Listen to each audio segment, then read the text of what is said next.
All right, guys and girls. So as you can see, I have my thermometer. You put that in there, and I'm hitting 240, 60, 75, up to 300. So we're going to be able to fry our fritters. Now, granted, I have you on my outside grill and patio, so I'm going to show you all my equipment. I have the batter that we just made a few minutes ago. I have a spider, so I can scoop things out. I also have a pair of tongs, in case by chance I need my extended fingers. All right. And I also have a bowl of cinnamon and sugar mixture. This is where we're going to toss the fritters in when they're done frying. Now, the one other thing I have, I'm going to kind of just move stuff around, which you don't see off camera because I'm kind of off camera, is I have this thing here. So my mise en place, a disher. So we have a disher, spider, a pot of oil getting hot, which I know at school we can use a fry later, but at home I don't have a fry later at my house. I just fry this way. I have cinnamon and sugar ready to go. So I'm going to simply take this, and you're going to see the batter. Take a scoop, not too big, not overflowing, and just drop it in the oil. Every time you do it, you're just going to kind of like let it go. Now, a disher, if you can see, has that little handle to scoop things out. We're not going to do too many at once, maybe 4. And what we're more or less making is like little apple donuts. Now, some people will call this an ice cream scoop, and it does work well with ice cream, but this is not necessarily meant for ice cream because that little metal bar inside can be very fragile and can easily break if it's too frozen, and we'll go from there. So, as our oil is cooking, again, I have my rag with me as well to keep my hands nice and clean. Just want to show you. And you should always shake them because you want to make sure they're loose. They should float. Like, see how this one's floating? The other ones aren't floating just yet. I'm going to give them another minute to see if they're going to float on their own. If not, if you just push them a little bit, sometimes they just need a little hand to let them push. Again, in class, we're going to use a fryolator. I know most of you have already used a fryolator.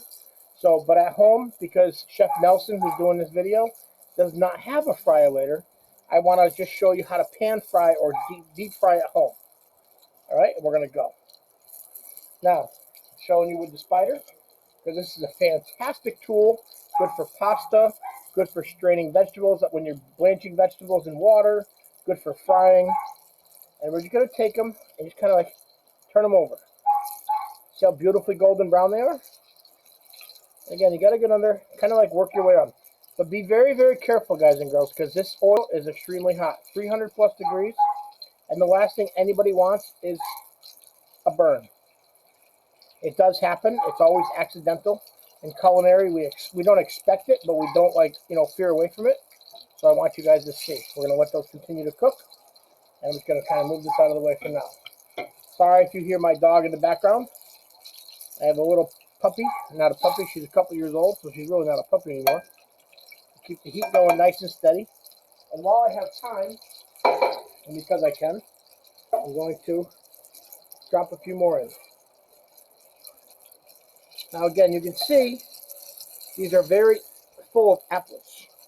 The nice thing about this recipe, ladies and gentlemen, is if you don't have apples, because apples may not be in the season, you can use peaches.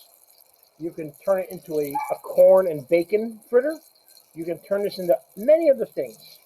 But the best part is on how nicely golden brown and light and fluffy they are. Now, even though we're deep frying, remember, deep frying is not necessarily a bad way to cook. It's not absorbing all the fat. You can see they're dry.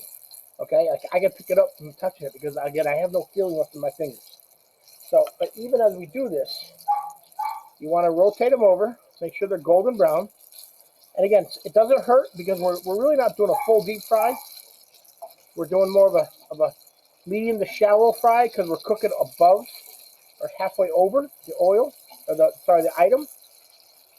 I'm going to slide those over. And you see how these other guys are already floating, which is a beautiful, beautiful thing. Okay, you know, for those who know me as the Chef Nelson next door, I'm very endearing about my food. I care quite a bit about it. So I'm going to turn the video off just for a second. just because we're running a little long. It's at 5 minutes. I'm going to stop it.